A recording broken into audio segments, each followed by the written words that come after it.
Sebelum nonton video ini, alangkah baiknya teman-teman tekan tombol like dan subscribe karena subscribe itu gratis. Semoga bermanfaat, guys.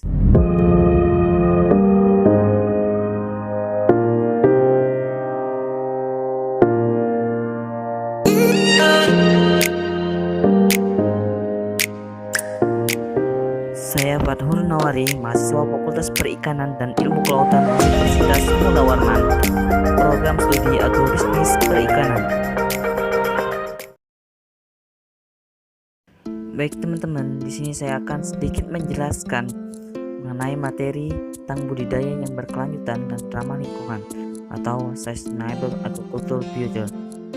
Sebelum memahami budidaya yang berkelanjutan dan ramah lingkungan, kita harus memahami dulu apa dulu arti budidaya. Budidaya secara umum adalah suatu kegiatan terencana dalam memelihara sumber daya hayati pada suatu area lahan untuk diambil manfaat atau hasil panennya. Sedangkan budidaya perairan atau juga disebut dengan aquaculture merupakan bentuk pemeliharaan dan penangkaran berbagai macam hewan atau tumbuhan perairan yang menggunakan air sebagai komponen pokoknya. Kegiatan-kegiatan umumnya yaitu adalah budidaya ikan, budidaya udang, budidaya tiram, budidaya rumput laut dan sejenisnya. Selanjutnya ada artikel yang menyatakan ketahanan pangan. Budidaya perikanan akan menjadi tumpuan pemenuhan konsumsi dunia di masa depan. Kenapa demikian? Karena makanan laut adalah sumber protein hewani terbesar yang dikonsumsi manusia di seluruh dunia saat ini. Dan ada juga dari organisasi dunia yaitu FAO menyebutkan bahwa rata-rata warga dunia mengkonsumsi setidaknya 20 kg ikan pada tahun 2015. Sementara di tahun 2030 tingkat konsumsi ikan dunia diprediksi akan mencapai 22,5 kg per kapita per tahun.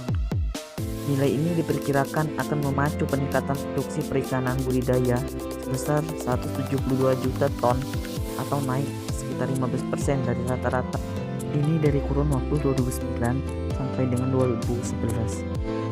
Selanjutnya, pada tahun 2050 nanti, populasi manusia akan mencapai 9 miliar. Tentunya pada tahun 2050 nanti permintaan pangan akan lebih jauh melonjak dibandingkan tahun-tahun sebelumnya. Selanjutnya, FAO memprediksi ke depan perikanan budidaya akan menjadi barometer atau lonjakan utama dalam menopang kebutuhan gizi berbasis ikan bagi masyarakat global atau masyarakat dunia. Adapun juga pendapat dari HEVAS. HEVAS ini merupakan organisasi dunia yang menaungi tentang budidaya perairan. Jadi HEVAS ini juga meneliti atau memantau sebuah studi ekosistem perairan dan mengeksplorasi interaksi antara lingkungan perikanan dan aquaculture sehingga makanan laut dari sumber apapun dapat menjadi lebih berkelanjutan. Dan HEVAS juga menyarankan kepada pemerintah dalam negeri dan luar negeri untuk mendorong hubungan yang berkelanjutan antara manusia dan air. Lalu bagaimana kita dapat melanjutkan untuk memenuhi permintaan populasi untuk makanan laut? Istilah seafood ini dikenal juga dengan makanan laut yang berasal dari perikanan tangkap dan budidaya. Selanjutnya diproduksi dengan menjadi makanan yang dikonsumsi oleh masyarakat. Selanjutnya, FAO juga merilis data bahwa dalam kurun waktu tahun 2006 hingga tahun 2016, produksi perikanan budidaya dunia telah mengalami lonjakan sebesar 61,5 juta ton. Dan pada tahun 2030 nanti diprediksi 62% makanan laut dunia akan dibudidayakan untuk memenuhi permintaan yang terus meningkat menurut sebuah studi oleh Bank Dunia. Jadi aquaculture menawarkan cara untuk memenuhi permintaan global sambil mengurangi tekanan pada perikanan tangkap liar. Inilah kemudian menjadi alasan penting Kenapa perikanan budidaya ke depan akan menjadi ujung tombak pemenuhan kebutuhan pangan berbasis ikan. Budidaya sangat memiliki peluang strategis dalam memberikan kontribusi besar terhadap pencapaian pemenuhan kebutuhan pangan berkelanjutan. Dengan pesatnya peningkatan permintaan untuk ikan budidaya menghadirkan ada beberapa masalah atau hambatan, yaitu ketika aquaculture tidak dikelola dengan baik, ia dapat memiliki serangan atau serangkaian dampak buruk. Misalnya saja, yang pertama yaitu pemborosan tanaman akibat manajemen pakan yang buruk. Yang kedua, polusi air. Yang ketiga, penggunaan antibiotik yang berlebihan. Dan yang keempat, gangguan ekosistem lokal. Selanjutnya, teknologi aquaculture. Di dalam budidaya berkelanjutan ini ada juga beberapa tantangan atau masalah, yaitu salah satunya teknologi yang bisa menjawab tantangan saat ini adalah RAS atau Regulasi Aquaculture System.